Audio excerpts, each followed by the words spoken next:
बच्चों, good morning. हम chapter 6 कर रहे थे कॉन्टिन्यूटी एंड डिफरेंशियबिलिटी, जिसमें कॉन्टिन्यूटी वाला टॉपिक पूरा हो गया था। डिफरेंशियबिलिटी वाला कल शुरू किया था, कल वाले वीडियो में। इसमें हमारे 6.3 एक्सरसाइज कर रहे थे, उसके एक या दो क्वेश्चन हो भी गए थे। आगे देखो बेटा, कोई भी फंक्शन किसी पर्टिकुलर पॉइंट पे डिफरेंशिएबल कब कहा जाता है?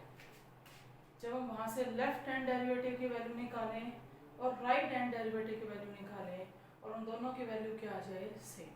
देखो, एफ ऑफ एक्स फंक्शन है, अगर उसके डिफरेंशियबिलिटी की बात हो रही है ना, at x is equal to a पे, तो हम उसको लिखेंगे क्या, एफ डैश ए, क्योंकि एफ डैश एक्स तो एफ ऑफ एक्स का डेरिवेटिव है। प्लस में पढ़ा था हमने इतना, तो F dash x F of x का डेरिवेटिव है और किसी पर्टिकुलर पॉइंट पे निकालते हैं तो एफ डैश ए क्या हो जाएगा, एफ ऑफ एक्स का derivative at x is equal to a पे। यानी कि हम इसको क्या लिख सकते हैं, f dash a limited x tends to a f of x minus f of a upon में एक्स माइनस ए। ठीक है, इसी में अगर हमें लेफ्ट हैंड डेरिवेटिव निकालना है तो एक्स टेंड करेगा ए नेगेटिव को, यहाँ पे आने वाला फंक्शन वही होगा जो x लेस देन ए के लिए होगा। यहाँ पर जो x इज इक्वल टू ए के लिए फंक्शन की वैल्यू है, अगर राइट हैंड डेरिवेटिव निकालेंगे तो x टेंड करेगा ए पॉजिटिव को। अब जो क्वेश्चन आपको करवाए थे, अब जैसे इस क्वेश्चन की बात करें, भाई अगर यूँ कहते हैं आपसे कि फंक्शन डिफरेंशिएबल है, f डैश 2 निकालो, यानी कि हम जो लेफ्ट हैंड डेरिवेटिव और राइट हैंड डेरिवेटिव से वैल्यू निकालेंगे वही आपका f डैश 2 होगा, कि वही फंक्शन का डेरिवेटिव है at x is equal to 2 पे। लेकिन कब की बात है, जब फंक्शन डिफरेंशिएबल दे रखा हो। देखो बेटा, क्वेश्चन नंबर 3 में यूँ कहता है कि इसकी डिफरेंशिएबिलिटी डिस्कस करो, डिफरेंशिएबल है या नहीं है। एक आपको और भी बताया था, relation between continuity and differentiability क्या होता है बताओ। हर डिफरेंशिएबल फंक्शन कॉन्टिन्यूअस होगा, लेकिन कॉन्टिन्यूअस फंक्शन डिफरेंशिएबल हो ऐसा जरूरी नहीं है। अब थर्ड क्वेश्चन में कहता है इसकी डिफरेंशिएबिलिटी डिस्कस करो, तो फंक्शन आपके सामने है at x is equal to 2 point पे हमें डिस्कस करनी है। तो ये बताओ, जब लेफ्ट हैंड डेरिवेटिव निकालेंगे तो लिमिट एक्स टेंड करेगा 2 के नेगेटिव को, ये एफ ऑफ एक्स माइनस में एफ ऑफ 2 अपॉन में x माइनस 2। अब limit x tends to 2 negative, इसमें देख के बताओ 2 से लेस के लिए हमारा फंक्शन कौन सा है, 2 से लेस के लिए फंक्शन क्या है, x माइनस 1। माइनस में 2 पे फंक्शन की वैल्यू, तो 2 पे फंक्शन की वैल्यू वहीं से आएगी जहाँ पे 2 की लिक्विडिटी है, यहाँ रख दो 2 इंटू 2 4 और 4 माइनस 3 कितना आ जाएगा 1, और अपॉन में क्या है x माइनस 2। ऊपर भी x माइनस 2 है, नीचे भी x माइनस 2, अगर कैंसिल होता है तो कर दो, तो क्या आ जाएगा 1। यानी कि वेरिएबल बचा ही नहीं, तो x को 2 माइनस h पुट करने की जरूरत नहीं है। उसके बाद हम निकालेंगे right hand derivative, limit x tend करेगा 2 के पॉजिटिव को, यहाँ पे f ऑफ x माइनस में f ऑफ 2 अपॉन में x minus 2, limit x tends to 2 positive, 2 से ग्रेटर वाला फंक्शन कौन सा है, 2x माइनस में 3, और 2 पे फंक्शन की वैल्यू वही आएगी सेम आपकी 1, और अपॉन में क्या है x माइनस में 2, limit x tends to 2 positive. देखो ऊपर हमारे पास 2x माइनस 4 है, 2 मैंने कॉमन ले लिया, x माइनस 2 रह गया, नीचे भी x माइनस 2 है, x माइनस 2 से x माइनस 2 कैंसिल हुआ तो कितना आया 2। लेफ्ट हैंड डेरिवेटिव कितना था 1, राइट हैंड डेरिवेटिव कितना आया 2, तो दोनों की वैल्यू अलग अलग है। अगर left hand derivative right hand derivative के इक्वल नहीं है तो फंक्शन डिफरेंशिएबल नहीं होगा। फिर देखो भी फोर्थ में भी यही कह रहा है कि इसकी डिफरेंशिएबिलिटी डिस्कस करो। अगर किसी क्वेश्चन में यूँ कहता है कि फंक्शन कॉन्टिन्यूअस है, शो करो डिफरेंशिएबल नहीं है, तो आप कर सकते हैं कॉन्टिन्यूटी के बारे में, शायद आपको कोई क्वेश्चन करवाने की जरूरत नहीं है।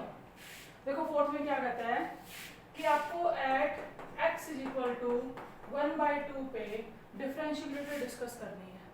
कई बार वो कह देता है अगर डिफरेंशिएबल है तो f 1/2 निकालो। अगर डिफरेंशिएबल है का मतलब left hand derivative right hand derivative के वैल्यू बराबर आ जाएगी। और अगर f डैश 1/2 पूछेगा तो जो वैल्यू आ रही है वही आपका f डैश 1/2 हो जाएगा। देखो इधर लेफ्ट हैंड डेरिवेटिव निकालें तो लिमिट x टेंड करेगा 1/2 के नेगेटिव। यहाँ पर f ऑफ x माइनस में f ऑफ 1/2 अपॉन में x माइनस में 1/2। लिमिट x टेंड्स टू 1/2 का नेगेटिव। 1/2 से लेस का फंक्शन कौन सा है 2x माइनस 1 माइनस में 1/2 पे फंक्शन की वैल्यू यहाँ से आएगी। देखो 3 माइनस 6 इंटू में 1/2 तो ये भी क्या आएगा 3 यानी कि वैल्यू आपकी क्या आ जाएगी 0। और अपॉन में कितना है x माइनस में 1/2।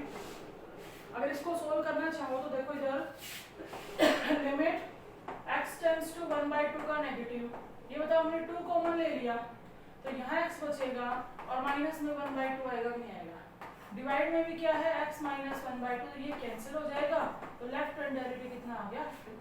अगर आप ऐसे 2 कॉमन लेके नहीं करते तो कोई बात नहीं, x को 1/2 माइनस h पुट करोगे तब भी बात आपकी यहीं आनी है। फिर देखो right hand derivative. Right hand derivative में लिमिट x टेंड करेगा 1/2 के पॉजिटिव को। यहाँ पर f of x minus f of 1/2 upon में x माइनस 1/2 तो ये लिमिट x टेंड्स टू 1/2 का पॉजिटिव। अब 1/2 से ग्रेटर के लिए जो फंक्शन है वो है हमारा 3 माइनस में 6x और 1/2 के लिए फंक्शन की वैल्यू हमारी कितनी थी 0 और नीचे हमारा x माइनस में 1/2 तो लिमिट x टेंड्स टू 1/2 का पॉजिटिव। अगर हम यहाँ ऊपर से कॉमन ले लें 6 वो भी माइनस साइन के साथ, अगर माइनस 6 कॉमन लेंगे तो यहाँ रहेगा x, ये टर्म पॉजिटिव थी ये हो जाएगी नेगेटिव और भाई ये 1/2 ही आएगा और अपॉन में x माइनस 1/2 है ये तो हमारा कैंसिल हो जाएगा और राइट हैंड डेरिवेटिव कितना आया -6। Left hand derivative 2 right hand derivative -6 यानी कि फंक्शन डिफरेंशिएबल नहीं है। देखो बेटा नेक्स्ट क्वेश्चन टिक कर लेना बुक के अंदर।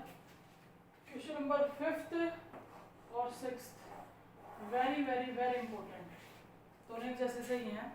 सुनो क्वेश्चन नंबर 5th के स्टेटमेंट में क्या कह रहा है, कह रहा है at x is equal to 1 के लिए फंक्शन डिफरेंशिएबल है। a और b की क्या निकालो वैल्यू निकालो। ध्यान सुना बेटा, जब दो कांस्टेंट की वैल्यू पूछी जा रही है, कॉन्टिन्यूटी में भी ऐसे क्वेश्चन आए थे। देखो अगर दो कांस्टेंट की वैल्यू पूछे, कॉन्टिन्यूटी की बात कर रहे हैं और किसी एक पॉइंट पर ही हमें कॉन्टिन्यूअस दिया जाए तो वहां क्वेश्चन हम सोल्व कर सकते थे, क्योंकि दो अननोन टर्म की वैल्यू निकालने के लिए हमारे पास मिनिमम कितने इक्वेशन होनी चाहिए 2। तो किसी एक पॉइंट पे कॉन्टिन्यूटी से ही दो कांस्टेंट की वैल्यू कैसे निकल जाती थी, लगा लो 1 के लिए फंक्शन की जो वैल्यू है ना वो 7 आ जाए, लेफ्ट हैंड लिमिट हमारी कुछ 2a + b आ जाए और राइट हैंड लिमिट हमारी a + में 5b आ जाए। और जब तुम कॉन्टिन्यूटी में इन तीनों को इक्वल रखते थे तो एक बार इसको इसके इक्वल रख दिया एक इक्वेशन बन गई, एक बार इसको इसके इक्वल रख दिया दूसरी इक्वेशन बन गई और हम उस क्वेश्चन को सोल्व करके आगे a और b की वैल्यू निकाल सकते थे। यानी कि दो अननोन टर्म की वैल्यू पूछी जाए लेकिन एक पॉइंट पे कॉन्टिन्यूअस दे तो क्वेश्चन सोल्व कर सकते हैं। ऐसे तो कई क्वेश्चन आए थे कि दो अननोन टर्म की वैल्यू पूछ रहा था और दो पॉइंट पे कॉन्टिन्यूटी दे रखी, तो फिर वहां तो दिक्कत है ही नहीं, वहां तो दो इक्वेशन बनेंगी ही बनेंगी। अब बात करें हम डिफरेंशिएबिलिटी की। अगर डिफरेंशिएबिलिटी के अंदर किसी एक कांस्टेंट की वैल्यू पूछी जाए और एक ही पॉइंट पर डिफरेंशिएबल दिया जाए तो कोई दिक्कत नहीं आएगी। क्यों नहीं आएगी? क्योंकि हम वहां से लेफ्ट हैंड डेरिवेटिव और राइट हैंड डेरिवेटिव को जब बराबर रखेंगे तो एक इक्वेशन बन गई और एक अननोन टर्म वहां से सोल्व हो जाएगा। यानी कि भाई लगा लो लेफ्ट हैंड डेरिवेटिव 10 आ जाए और राइट हैंड डेरिवेटिव हमारा 2a + में 5 आ जाए तो एक ही वैल्यू आएगी कि नहीं आएगी। लेकिन अगर दो अननोन टर्म की वैल्यू पूछी जाए और सिर्फ एक पॉइंट पे ही डिफरेंशिएबल दे तो क्या हमें दो इक्वेशन मिलेंगी? दो इक्वेशन मिलनी जरूरी, क्योंकि जब तक दो इक्वेशन नहीं मिलेंगी हम a और b की वैल्यू नहीं निकाल सकते। नहीं मिल सकती दो इक्वेशन, क्योंकि लगा लो लेफ्ट हैंड डेरिवेटिव सोल्व करने से आपका 2a + b आ गया, राइट हैंड डेरिवेटिव सोल्व करने से आपका a + 5b आ गया। अगर फंक्शन डिफरेंशिएबल है तो 2a + b = a + में 5b ले लिया। अब अब यहाँ से दो इक्वेशन थोड़े ना बनी हमारे पास, तो हमारे पास तो एक इक्वेशन है, इसको चले जाओ 2a माइनस ए और माइनस में 4b इक्वल टू 0, ये तो सिर्फ एक इक्वेशन आई। ध्यान सुनो बेटा एक बात है, अगर दो अननोन टर्म की वैल्यू पूछता है और एक ही पॉइंट पर फंक्शन डिफरेंशिएबल दे रखा है, तो उसके बिना कहे हम अपनी तरफ से वहां कॉन्टिन्यूटी दिखाएंगे, क्योंकि हर डिफरेंशिएबल फंक्शन कॉन्टिन्यूअस होता है। अगर ये function at x equal to 1 के लिए डिफरेंशिएबल दे रखा है, तो फिर ये एट एक्स इक्वल टू 1 पे कॉन्टिन्यूअस है। और हम कॉन्टिन्यूटी इसलिए दिखाएंगे क्योंकि दो अननोन टर्म की वैल्यू निकालने के लिए एक इक्वेशन हमें कॉन्टिन्यूटी से मिल जाएगी और एक हमें फिर मिल जाएगी डिफरेंशिएबिलिटी से, तो इन दोनों कांस्टेंट की क्या आ जाएगी वैल्यू। ध्यान रखना है ये इक्वेशन इसीलिए इंपॉर्टेंट है। 5th और 6th दोनों बिल्कुल सेम है। देखो क्या कहता है कि at x is equal to 1 पे फंक्शन डिफरेंशिएबल है, a और b की क्या बताओ वैल्यू बताओ। तो हम अपनी तरफ से लेके चल रहे हैं, we know that every differentiable function is a continuous.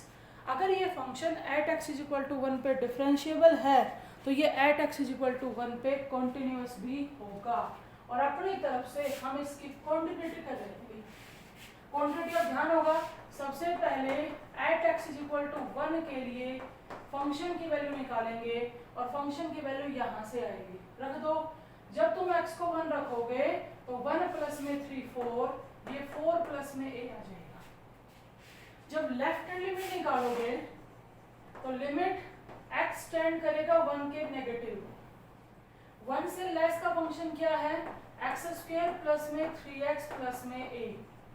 x को क्या पुट कर देंगे 1 माइनस h, हम कॉन्टिन्यूटी कर रहे हैं, limit x tends to 0, x को रख दिया 1 माइनस h, तो 1 माइनस h का स्क्वायर प्लस 3 इंटू में 1 माइनस h और प्लस में a। यहाँ से limit x tends to 0 whole square 1 plus h square minus में 2h प्लस में 3 माइनस 3h प्लस में a। देखो बेटा h 0 को टेंड कर रहा है, तो ये टर्म आपकी क्या बनेगी 0। हमारे पास बचा क्या 4 प्लस में a, यही रखो। फिर हम निकाल रहे हैं right hand limit. Limit x tend करेगी 1 के पॉजिटिव को, और 1 से ग्रेटर का फंक्शन हमारा क्या है bx प्लस में 2। अगर x 1 के पॉजिटिव को टेंड करता है तो x को क्या पुट करेंगे 1 प्लस में h। देखो limit x tends to 0, x की जगह रख दिया 1 प्लस में h और प्लस में हमारे पास है 2, तो लिमिट h टेंड्स टू 0, ये b प्लस में bh प्लस में 2, h को 0 रखने से कितना है हमारा b प्लस में 2। फंक्शन डिफरेंशिएबल दे रखा है, अगर फंक्शन डिफरेंशिएबल दे रखा है ना तो कॉन्टिन्यूअस तो है ही, और अगर कॉन्टिन्यूअस है तो फंक्शन की वैल्यू, उसकी लेफ्ट लिमिट और राइट हैंड लिमिट को हमने इक्वल रख दिया, और ऐसा करने से हमें a और b में एक इक्वेशन मिल गई। चाहे तो इसको प्रॉपर फॉर्म में लिख लो a माइनस 3 इक्वल टू -2, या भले इसको एज इट इज यही कहीं छोड़ दो। कॉन्टिन्यूटी से हमें a और b में जो इक्वेशन मिली, स्टार इक्वेशन हम दे रहे हैं, वो आपकी है 4 plus a equal to b plus 2। हमने अपनी तरफ से दिखाया। क्यों दिखाया ये बात आगे जब हम डिफरेंशिएबिलिटी करेंगे ना तब आपके समझ में आ जाएगी कि कॉन्टिन्यूटी के बिना ये क्वेश्चन सोल्व नहीं होना था। अगर कॉन्टिन्यूटी के रिजल्ट को यूज नहीं करेंगे ना तो यहाँ पर हम कांस्टेंट की वैल्यू नहीं निकाल पाएंगे, सिर्फ डिफरेंशिएबिलिटी के बेस पे। इतना आपको करना है, क्या कहते हुए कि we know that every differentiable function is a continuous, और कॉन्टिन्यूटी से जो इक्वेशन बनी उसको निकाल लिया। अब मैं इसको एक बार साफ कर रही हूँ और डिफरेंशिएबिलिटी कर रहे हैं। देखो क्योंकि एट x इक्वल टू 1 पे डिफरेंशिएबल भी दे रखा है, डिफरेंशिएबिलिटी में जब हम लेफ्ट हैंड डेरिवेटिव निकालेंगे तो लिमिट x टेंड करेगी 1 के नेगेटिव को। यहाँ f of x minus f of 1 upon में x minus 1। Limit x tends to 1 negative. 1 से लेस का जो फंक्शन है वो है x स्क्वायर प्लस में 3x प्लस में a। माइनस में 1 पे फंक्शन की वैल्यू, चाहे वो क्वांटिटी में आई और चाहे डिफरेंशिएबिलिटी में, वो आपकी सेम आएगी, और वो वैल्यू हमारी 4 प्लस a आ रही है, और अपॉन में हमारे पास है x माइनस में 1। देखो अगर x 1 के नेगेटिव को टेंड कर रहा है तो हमने x को 1 माइनस h पुट कर दिया, और लिमिट h किसको टेंड करेगी 0 को, रखो। यहाँ पे 1 माइनस एच का स्क्वायर प्लस 3 इंटू में 1 माइनस एच प्लस में ए माइनस में 4 माइनस में ए अपॉन में 1 माइनस एच माइनस 1, ये 1 से 1 कैंसिल कर दो, ए से ए कैंसिल कर दो और सोल्व कर लो। लिमिट एच टेंड्स टू 0, ये 1 प्लस में एच स्क्वायर माइनस में 2h प्लस में 3 माइनस में 3h और माइनस 4 और अपॉन में माइनस h है। ध्यान देखो 3 प्लस 1 4 प्लस का 4 और माइनस 4 कैंसिल हो गया। अब हमारे पास जो बचा ना उन टर्म्स में से हमने h कॉमन ले लिया। अगर मैं ऊपर से h कॉमन लेते तो यहाँ तो क्या बचेगा h minus 2h minus 3h minus का 5h था, h ले लिया हमने बाहर तो सिर्फ क्या बच गया 5 और अपॉन में क्या है माइनस h, ये कैंसिल हो गया, h को 0 कह दिया तो माइनस 5 अपॉन में माइनस 1 यानी कि 5। जो हमारा लेफ्ट हैंड डेरिवेटिव आया वो हमारा कितना आ गया 5 आ गया। ठीक है, डेरिवेटिव निकालने तो आई गई, इतने क्वेश्चन हम कर चुके हैं। अब हम कर रहे हैं राइट हैंड डेरिवेटिव। देखो राइट हैंड डेरिवेटिव के अंदर लिमिट x टेंड करेगी 1 के पॉजिटिव को, यहाँ पे f of x minus f of 1 upon में x माइनस 1। अब limit x tends to 1 positive, 1 से ग्रेटर वाला फंक्शन रखेंगे हम और 1 से ग्रेटर के लिए फंक्शन है bx प्लस 2। ये पार्ट ध्यान से करना आपको। 1 पे फंक्शन की जो वैल्यू थी ना वो 4 प्लस a थी और अपॉन में हमारे पास है x माइनस 1। देखो इधर x को पुट कर दिया मैंने 1 प्लस में h, यहाँ से limit h tends to 0, b बाहर है, ये 1 प्लस h प्लस में 2 माइनस 4 माइनस a अपॉन में 1 प्लस h माइनस 1 से 1 कैंसिल हो गया। लिमिट h टेंड्स टू 0, ये है b प्लस में bh प्लस में 2, या फिर ये सोल्व कर दो भाई, माइनस का बच गया 2 और माइनस में बच गया a और अपॉन में हमारे पास क्या है h।